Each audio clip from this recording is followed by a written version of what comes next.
How an 11th century monastery reclaimed artifacts from the U.S., and discovered a hoard of treasures in the process. Hidden under years of dirt and grime in storage rooms, hundreds of precious religious objects have been rediscovered at a monastery in Nepal's capital, Kathmandu.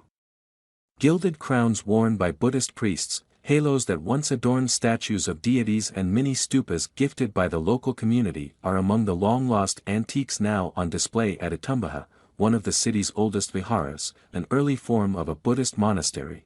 The story of the object's rediscovery stretches far beyond the warren of shrines, courtyards and ornately decorated columns that have stood on the site since the 11th century. Until earlier this year, two of the sculptures were more than 7,500 miles away in New York's Rubin Museum of Art, which specializes in Himalayan art, and the Metropolitan Museum of Art. Like many of Nepal's religious sites, Itumbaha is no stranger to the theft and looting of its relics and architecture.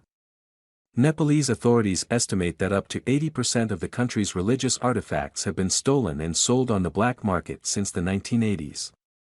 As museums digitize their collections and make them publicly available online, more claims are being made around the world for pillaged objects to be returned, amid growing calls for Western museums to repatriate stolen cultural heritage.